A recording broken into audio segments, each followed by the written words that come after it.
Roots of Peace began with a simple toast to convert mines to vines. Founder Heidi Kuhn became gravely aware of landmines and their lasting effects on economies upon the tragic death of Princess Diana in 1997. Heidi's vision was to turn mines to vines by replacing the scourge of landmines with bountiful vineyards worldwide. Initial support from the California wine industry helped turn Heidi's dreams into reality. With funding from the public and private sector and countless generous donors, Roots of Peace has worked in numerous continents to bring economic empowerment to populations living in post-conflict regions. Okay, so Roots of Peace, tell us about the history of it. Well, Roots of Peace began in September 1997. It was 3 weeks after Princess Diana had died, and she had really catapulted the issue of landmines to the forefront of the international agenda. And I just thought, what can I do as one mother of 4 children to help the children around the world who were suffering from these landmines placed in the ground? You know, it takes only 8 pounds to detonate a landmine. And from the heart of a mother, I thought, that's the average weight of a newborn child anywhere in the world. So what could I do to help maybe just one child, just to carry that torch that the late Princess Diana had lit, so that her legacy was not dead with the tragic incident that occurred. My background was journalism. I was a CNN reporter in the former Soviet Union in 1989, 90, and 91. I knew that the tools of communication are so valuable.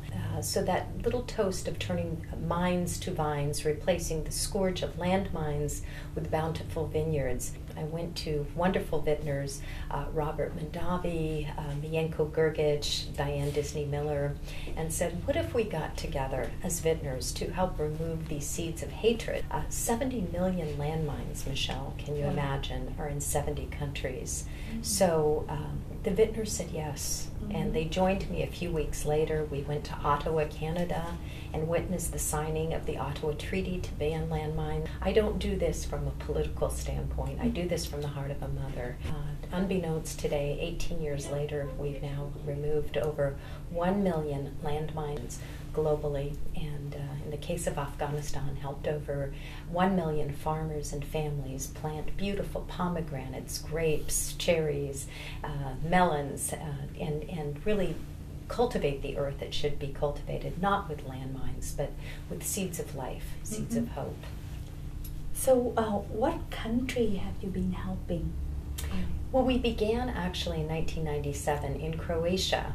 Very wonderful vintner, Mienko Grgic. He was born in Croatia, and when I started Roots of Peace, it was the late 1990s, and the Balkan War had happened, and 1.7 million landmines were sown into the beautiful region today that we call Croatia, Bosnia-Herzegovina, Kosovo, but that was the former Yugoslavia, and that was his homeland.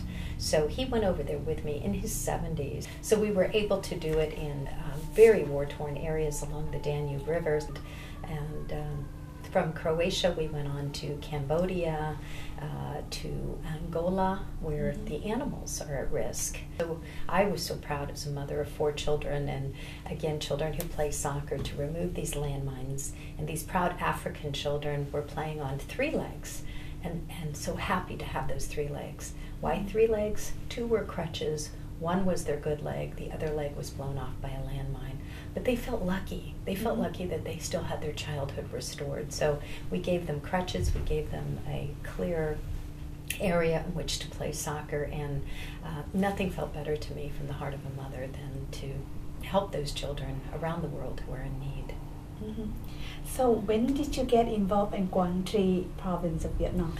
Oh, well, Vietnam has always been in my heart throughout my life. I grew up in a beautiful place called San Rafael, California, namesake for the Angel of Healing, so I think it was a destiny. I went to University of California at Berkeley and graduated in political economics of industrial societies in 3 years, so that I could get out and really use my education to change the world. And it's so full circle for me today in a war that in the 70s, going to Berkeley and seeing the peace movement, to be able to really do peace, not just talk peace, not peace treaties, but to do peace. And Quang Tri, I arrived in 2010 with my own son, Tucker, who at the time was 25 years old. And it meant so much to me as a mother, going with my son into Vietnam. 30 years before that, 40 years, it would have been a mother's worst nightmare to take your young, handsome son to Vietnam. But he didn't go with a gun, he went with a shovel. And I'm so proud today, over 2,000 farmers have been helped not only in Quang Tri, but Binh Phuc. We've turned mines into chocolates in Binh Phuc, and cashews in that region, and then of course the best pepper in the world comes from Quang Tri province. So we have over 1,000 farmers, many in Vinh Linh, some of the most war-torn regions of Vietnam. Yet it was the trust that we earned, and it was mutual with the Vietnamese people, to trust that we were really on a humanitarian, not political, not religious, just to help to remove these seeds of hatred. And right here actually is an example of that. These are cluster munitions, you know. A dear child, dear little friend of mine, we were hosting a fundraiser here in Marin County on October 11th of this year. And coincidentally, across the ocean, a little boy picked up what he thought was a rock. Looks very much like a rock. Indeed, it was a cluster munition. He fixed his bike. He just went to help his bicycle, and it exploded in his face, took off his face and his right arm. And from my feeling, you know, help can't come fast enough for the deserving Vietnamese farmers and families and their children. I went to see this little boy, Juan, age 17 years old, in the hospital in Quang Tri. We had a smile and a little thank you from this child, and my heart was bleeding at the same time. I came back and I thought, I'm going to do everything I can to get an arm, a prosthesis for this little boy, Juan Van Turin. And I was so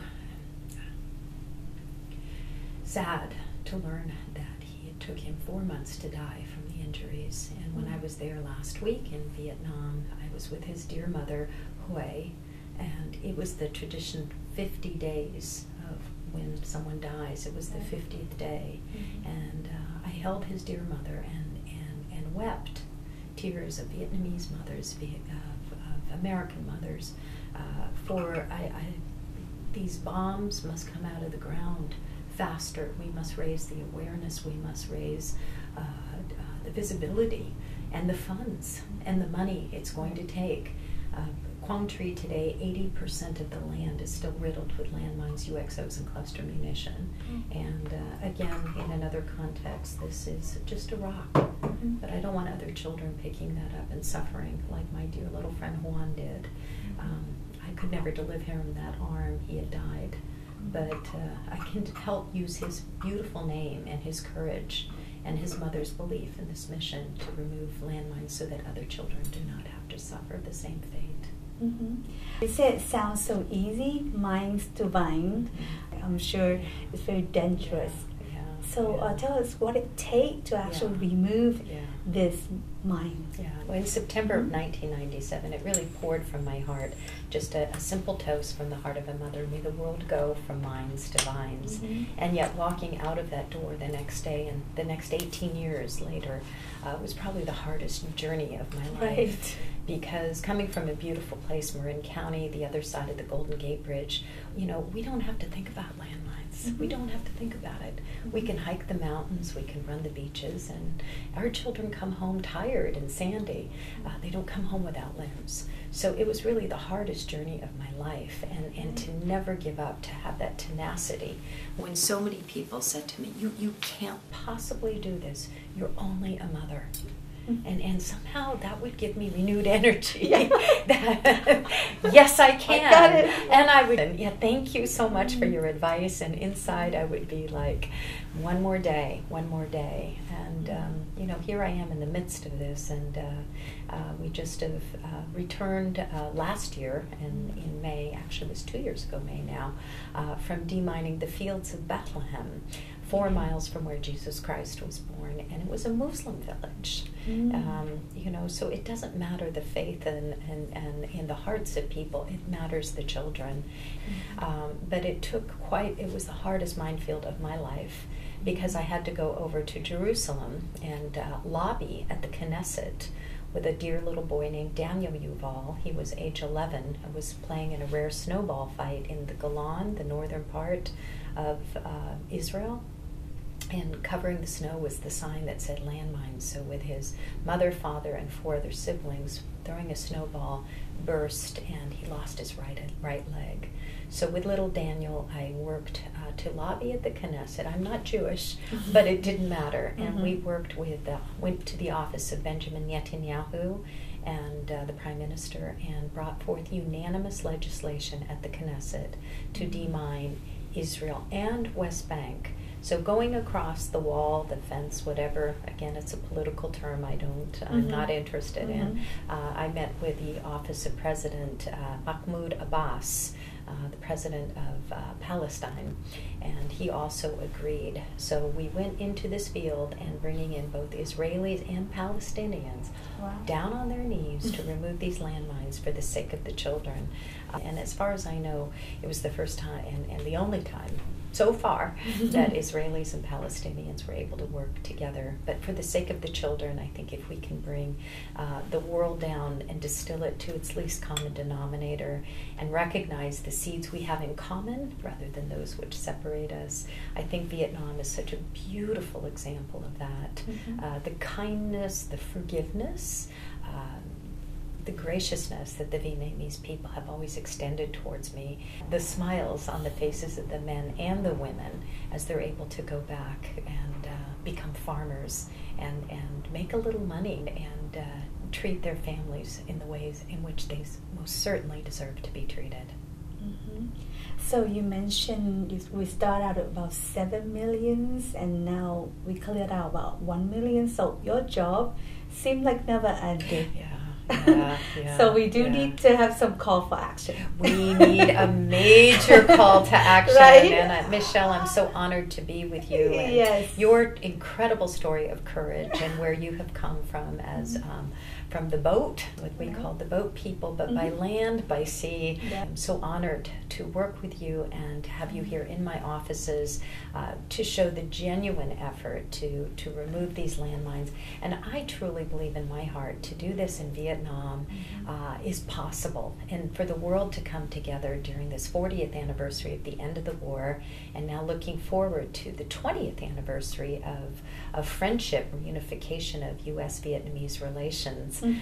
Let's inspire the world that the war is not quite over when these seeds of hatred are sown into the earth, but let's raise the awareness, let's raise the funds, let's get them out and show the world how peace on earth happens. It's a removal of remnants of war, and it's the literal planting of peace. And what comes from the garden is only to feed the children and future generations with healthy, strong, beautiful bodies that someone will look back in years to come when I'm a very old grandmother and say, once upon a time, there were these seeds in the ground, and Vietnamese Americans took them out. This is my grandmother. She would be very proud, I think. She would be very proud. And I think the only motive is because we both are mothers. You mentioned that many times, and for me the same thing. As a boat person and living in a refugee camp for 4 years, I don't even think about it anymore. I'm just like, what can I do to help Vietnam? Because I was just thinking of my mother sending a little girl at the age of 13 on a little boat, and I don't want that to happen anymore. I don't want any more separations. I don't want any more child like this this right, boy. that little So, Juan. that's what we have in common. Yes. And then Yes. for us to call for actions, when we call for mother, we call for father, we call for everyone to help. So let's see, what do we need now to get the remainder? Yeah, well, in Vietnam, the statistics I've been told by the military and experts are that today 3.5 million landmines, UXOs, and cluster munitions remain in the ground today. And that's looking at all 64 provinces. So I hope Quang Tri can be an example. I'd like to expand this pilot project all throughout Quang Binh, Hue. I will work with you. And Hamburger Hill. I mean, will work we with will you have on a this. picnic. Yes, We will have a picnic with our children on former mine. Right. My great honor to work with them. And you know, I want to see more peppers, more coffee, more and export and trade and business. Yes, It's I want all to about see that business. on the land, on the filled with yeah, mine right yeah, now. Yeah, it's so, mine right now, but it's going to open up, and we're not going to let the land be held hostage we are anymore. not. As mothers, I mean, we're tough. Also medical help, because you mentioned that even those children who are malnutrition, something like that, I think we should collaborate and then work Absolutely, together. and the elders the with medical kidney missions. dialysis and bringing the smiles back to the children with cleft palate. You know, it's demine, replant, rebuild, and it's rebuilding not only the community but the whole person. You know, making their bodies healthy again, and it's expensive, but it's holistic. And to plant the roots of peace on earth, I hope people will go to our website, www.rootsofpeace.org, and become a peace builder, and tell your friends, and if they have the capacity, make the donations, because we're going to make sure they all go to where they belong, and together may we turn minds to vines. Roots of Peace founder Heidi Kuhn invited to attend historic ceremony on Sunday, May 17, 2015, when His Holiness Pope Francis will bestow the sainthood on 2 Palestinian nuns.